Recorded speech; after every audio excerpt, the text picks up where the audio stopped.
Hi, everybody. Welcome to English Digest. I'm Tom. I'm Stephanie. It's our unit on psychology.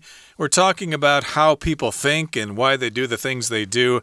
And today we're talking about whether or not parents should share pictures of their kids online. Is that a good idea or a bad idea?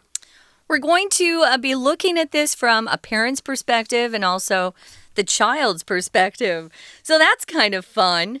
I have a large family, and I have sisters who believe one way and brothers who believe another. So it's kind of an interesting topic. You can actually debate this. There's no right or wrong answer. So there's just different opinions. Let's get started. We're going to read through today's article, and then we'll be talking about some of these words and phrases.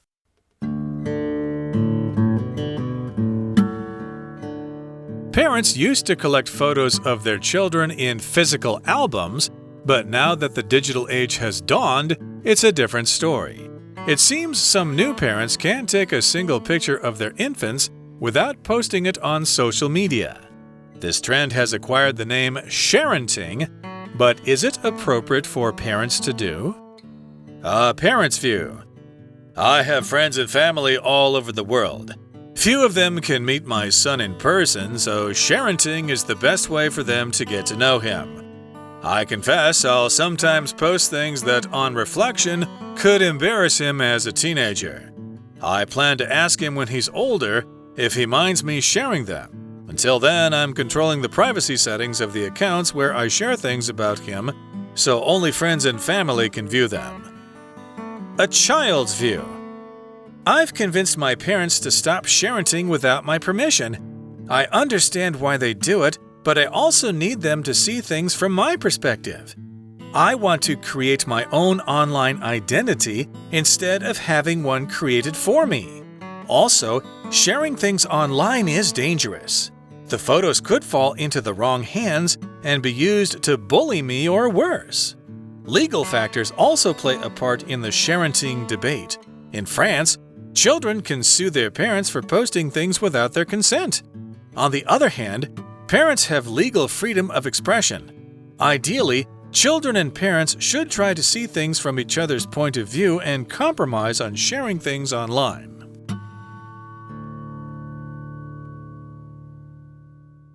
Okie dokie, let's get started. Unit 10. So, should parents share their kids' photos online? That is a question that we're going to be looking at. Now, parents used to collect photos of their children in physical albums. Physical just meaning you could actually touch it and hold it. It was real. It was in your hands, and you would turn the pages, and wow, those were really popular. But things have changed a lot, even in the last 10 years. Nowadays, though, things have changed. It says, but now that the digital age has dawned, it's a different story. It really is. To dawn here means to start or to begin.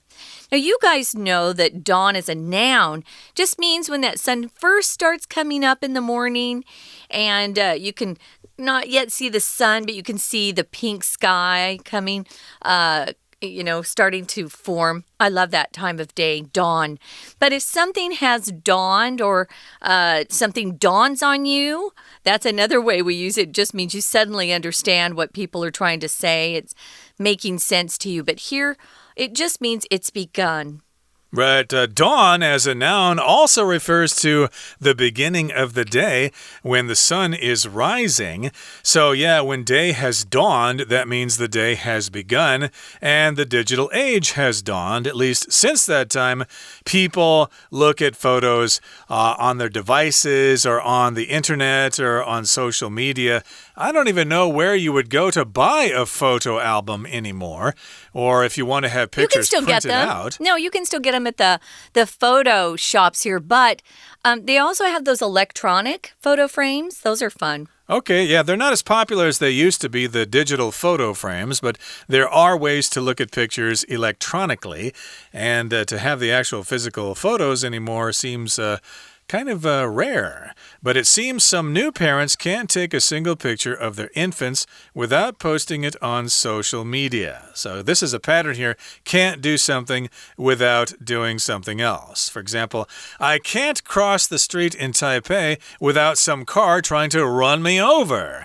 Because traffic is so bad, it seems like I'm always risking my life to cross the street.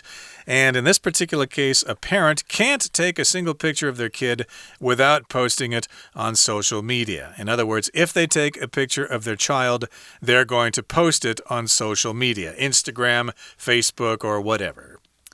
Yeah, I think that's better than selfies, but there you go.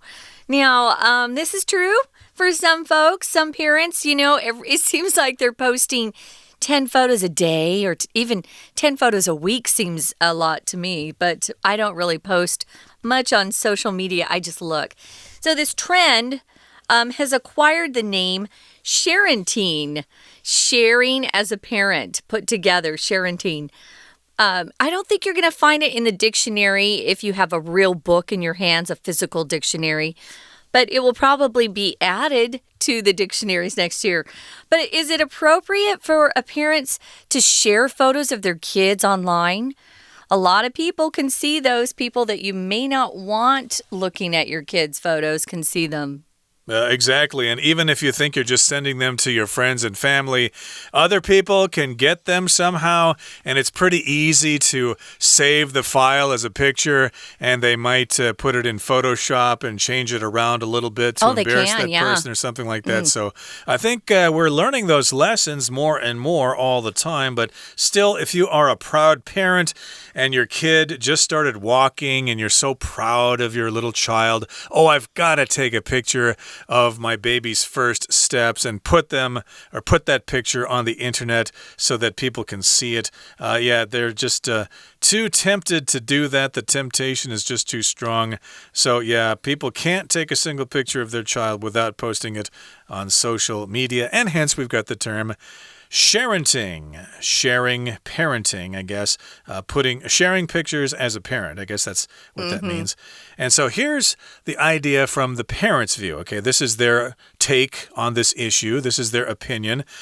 And this is what this person says. I have friends and family all over the world. Few of them can meet my son in person. So sharenting is the best way for them to get to know him. So that's this person's opinion. Yeah, I've got friends all over the world, but hey, they're not here in my hometown. We can't get together and they can't see my child in person. So this is the only way to let them know what my child looks like and what my child has been up to. Well, yeah, a lot of parents are proud of their kids. They're excited to share everything about them. I understand that. So they go ahead and they post a lot of photos online. I have a sister who posts photos, but then they're up for like a week and then she takes them off. But I want to warn everybody, and I told her this too. Once you post a photo on the internet, it's there forever. You can delete all you want, but it will be on the internet forevermore. She's got a really cute son, and she worries about him being picked up and kidnapped and taken. There are a lot of bad people out there who we call pedophiles. They're sexually attracted to children. So be careful if you're going to post as a parent. People can hack, as Tom said, they can hack into accounts easily and find out where you live. One of the things you should never do is post photos and your address or telling people exactly when you go out of town online is pretty stupid too, because you might be robbed while you're gone. Just be thinking clearly when you post online. Yes, you're showing your friends and family, but there are a lot of bad people out there too looking. That might be able to get them somehow. My wife puts posts on Facebook to indicate where we took a trip or something like that, but she makes it only limited to family members. Or post after you get home. Something like that, yeah. But I'm still suspicious. Maybe, people in North Korea might be able to get at those pictures somehow. So I stopped posting pictures on the internet a long time ago. Oh, really? Huh. Yeah, and you're a photographer. I didn't do it for that reason so much. The only reason I did it is it just seemed like nobody else was really interested. Oh, that's not true. It seems like the only people who are interested in pictures are the people who took them. Most of us don't have time to look at other people's pictures, unless they're, of course, family members and stuff like that. Yeah, I look at family's photos. But most other people, I really don't think care what pictures you put on the internet are. They just thumb right past you. Sorry to break that to you, but I think that's the case. So in any case here, this, again, is this person's opinion. And this person goes on to say, I confess I'll sometimes post things that on reflection could embarrass him as a teenager. So reflection, that's a noun. If you reflect on yourself, you kind of think about something twice. You had an opinion about it, but then you kind of stepped back and thought, if I look at this from another point of view, then it could be seen this way. So yes, on reflection, maybe someday that picture will be embarrassing for my child when he is a teenager. So yeah, maybe this parent is sort of changing his mind. To reflect on is the verb form. So you could say, I would have my mom say to me sometimes after I made a bad decision, Steph, you need to go and reflect on your actions. And next time, make a better choice to reflect on.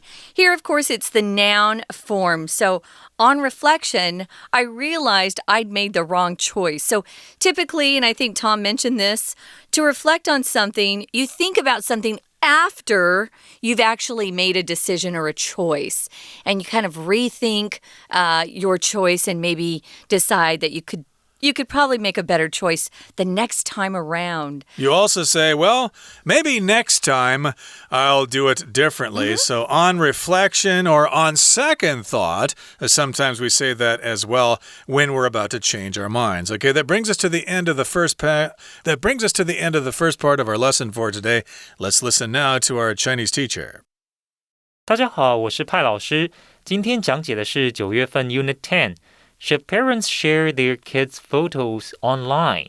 这个单元是一篇克漏字测验，文章介绍了一个社群媒体现象，英文称作 sharenting， 杂志翻译成晒小孩。文章分别从家长和小孩的角度探讨，到底爸妈该不该在社群媒体上张贴小孩的照片。我们现在来解题，先看第一题空格前后的句子。This trend has acquired the name sharenting, but is it?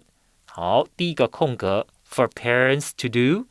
This trend 这个趋势所指的是前一句 Some new parents can't take a single picture of their infants without posting it on social media.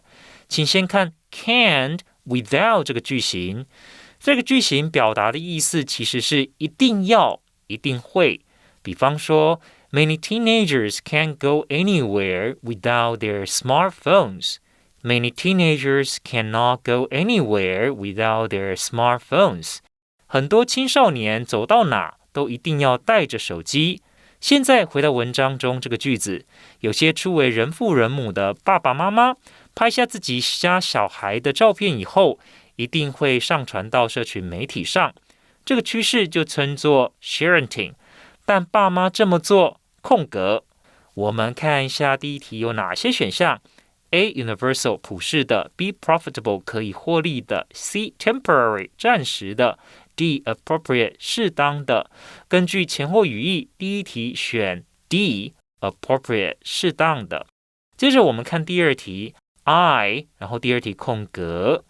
好，那这句题目的意思就是我怎么样？我有时候会张贴一些东西，什么东西 ？Things that 后面用关系子句说明。On reflection 这是插入的部分，这个片语表示反省、反思之后，在经过反省之后，有可能会让他在青少年的时候觉得丢脸。那我们看一下第一题有哪些选项 ：A. Oppose 反对 ，B. Forbid 禁止 ，C. Confess。认错、认罪 D. Defend 是保护、防卫这位爸爸或妈妈也知道自己的行为有可能会让小朋友长大之后觉得丢脸，所以第二题我们答案选择 C confess 认错。我承认我有时候呢会这么做，而这么做可能会让他长大以后觉得丢脸。We're going to take a quick break. Stay tuned. We'll be right back.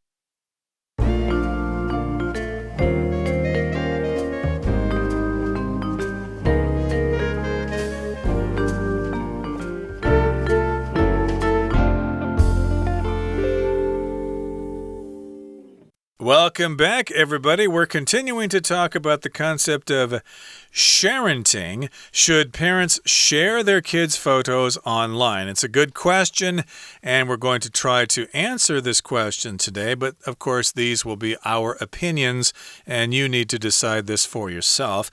And where we left off, we were listening to a parent's view, a parent's opinion. This particular parent says that he has friends and family all over the world, and sharenting is the only way for his friends and family to see pictures of his child. But on second thought, on reflection, the parent says it could embarrass him as a teenager. So remember, to embarrass somebody means to make them feel awkward, to make them feel silly because something is embarrassing. You said something embarrassing to them, or they were in an embarrassing situation and they felt embarrassed. So yeah, it could embarrass a person as a teenager. Indeed, if this person's friends in school saw those pictures, he might be made fun of. The parent goes on to say, I plan to ask him when he's older if he minds me sharing them. And I would say to the parent, it's probably too late by then, mom or dad, because they're already out there. So I would think as a parent, you might want to make that decision before you post. So it says here in the next sentence, until then, until that child grows up and is a teenager, I'm controlling the privacy settings of the accounts where I share things about him so only friends and family can view them. Now, if you're talking about privacy, you're talking about what you allow the public to see or to hear or to be aware of. Privacy seems to be diminishing every day. Everything we do seems to be online or available for all to see. So be careful with what you decide to share publicly. And a lot of people don't care about privacy. And then others really care about privacy. So it depends on, I think, your personality as well.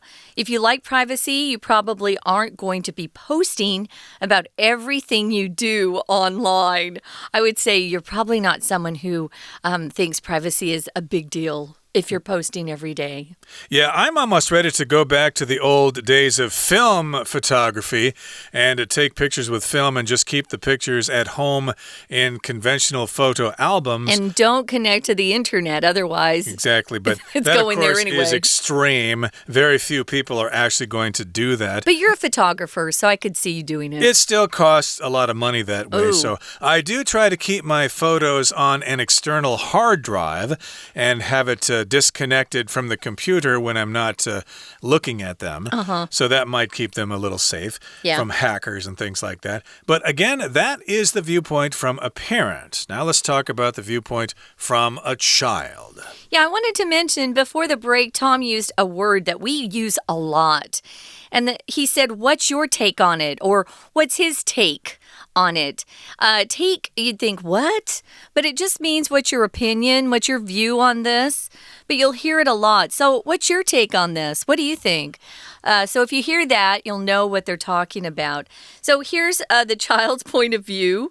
And the child says, I'm convinced my parents, I've convinced or talked his parents into stop sharing without my permission. So he's got his parents to stop sharenting without his permission. I understand why they do it, but I also need them to see things from my perspective. Your perspective is how you tend to look at things, how you feel about a certain thing. It could be a person or maybe your viewpoint about a particular topic. That's how you feel about it. It's your point of view. Again, you could say it's your opinion, it's your take on things. Well, this is my take. And then you could share what you think about things. So your perspective is very important. It becomes more important as you become an adult. When you're a child, people don't listen as closely to the kids' point of view, but they should, because kids have a point of view, and it's really important to listen to what they feel and think, and honor that and respect it. Right, so again, the child here says that he or she has convinced or persuaded his or her parents to stop sharing without this person's permission. And the child goes on to say, I understand why they do it, but I also need them to see things from my perspective, from my point of view.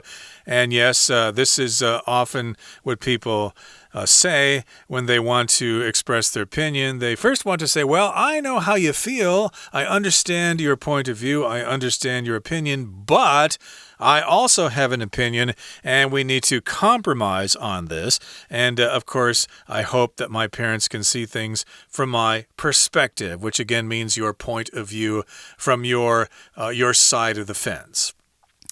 Yeah, pretty important. So the child then says, I want to create my own online identity instead of having one created for me by things that the parent had posted. One really important warning for all the people out there, especially those in their teens who are starting to post things they think are funny but are a little bit inappropriate, perhaps. We've got your future employers out there who are checking Facebook pages and Instagram accounts and TikTok accounts, and they're looking for things that say what kind of person you are. And if you posted things that are inappropriate as a teenager, it might impact your future employment opportunities. So be careful. And of course, nowadays we have cancel culture. Yeah. So if you, are getting a top position in a company and somebody finds out about some posts you made 20 years ago. When you were 14. Yeah, when you were 14 or something, then they could publish that. You would be embarrassed. You'd have to quit, and you would disappear. You would be canceled. So, yeah, you got to be very careful these days. I think people are too trusting of the internet these days. We need to be a little more cautious here. But in any case, I think that's what the child is trying to say here. The child says, I want to create my own online identity instead of having one created for me by my parents. And also, sharing things online is dangerous. That's what I've tried to say here. Of course, you never know who's going to see those, or any hackers or people in Russia or whatever, what they're going to do when they hack into your account and stuff like that. And the photos could fall into the wrong hands and be used to bully me or worse. So when something falls into the wrong hands, the wrong person gets it. So I suppose when the Americans were developing the atomic bomb, they did not want that information to fall into the wrong hands. They didn't want that information to be acquired by the Japanese or by the Russians or anybody like that. Those people were the enemy, and they didn't want them to have those secrets, but of course they got them anyway. So legal factors also play a part in the parenting debate. This just goes on to show you an example here. France. This isn't the case in America, but in France, children can actually sue their parents for posting things without their consent. If you sue someone, it means they've done something to you that you feel have harmed you. You feel that their actions have somehow harmed you. And it's not illegal, but it has caused you harm. So you can take them to court and sue them. And if you win, you present evidence to a jury or a judge. And if you win, that person has to pay you for the harm they've caused you. So in France, be careful. Children can sue their parents. Now, consent just means giving someone permission for something to happen or take place. So in France, at least, you'd have to go to your kids and say, hey, I want to post this photo of you in your cute swimming suit. Is that okay? And if you say no, then you don't give your consent or permission, and they can't post it. Okay, so on one hand, it's like this, and on the other hand, parents have legal freedom of expression. So that is true. Parents should be able to express themselves in whatever way they want to. And ideally, children and parents should try to see things from each other's point of view and compromise on sharing things online. So yeah, ideally, in a perfect world, everybody should be able to do what they want to do. But in this particular case, people need to compromise. They need to come to the middle there and work out a solution that is satisfactory to everybody. Not exactly what they want, but 50-50. Yeah, you give a little and they give a little, and then everybody gets something they want. Okay, guys, it's time now to listen to our Chinese teacher one more time. 接着我们看第3题 I want to create my own online identity instead of having one空格 for me 这一题是考动词形态的变化，我们先弄清楚 instead of having one 当中的 one 指的是什么。one 所代替的是前面的 online identity 线上的身份网络身份，小孩想要自己创造自己的网络身份，而不是别人帮他创造，所以 one 和后面的 create 这动词之间的关系是 one 是 create 的受词，换句话说An online identity is created for the child. 所以第3题我们选 B created 过去分词表示被动。再来我们看第4题，先看一下有哪些选项。A 是为什么树立榜样， B 是充分利用， C 是冒着什么危险，而 D 是对谁有影响，对什么事有影响。第4题考量前后段的衔接，我们选 D，说明除了上述提及的问题，讨论该不该晒小孩照片的时候，法律因素也会影响我们的考量。我们再看看第5题前一句 In France, children can sue their parents for posting things without their consent. 在法国，没有小孩同意，父母就上传，可能会被告。紧接着第5题空格以后Parents have legal freedom of expression. 爸妈有言论自由。空格前面讲的是在法律上，孩子有什么权益，后面讲的是父母又有什么自由。在句子中间，我们需要一个转折词。第5题我们选 A on the other hand， 另一方面。这整段话的意思是在法国没有小孩同意，父母就上传可能会被告，而另一方面，父母在法律上有言论的自由。以上就是我们针对这篇扣漏字选择所做的中文讲解，谢谢大家。That's it for today, everybody. Thank you so much for listening to our program, and we hope to see you soon. From all of us here at English Digest, I'm Tom. I'm Stephanie. Goodbye. Bye.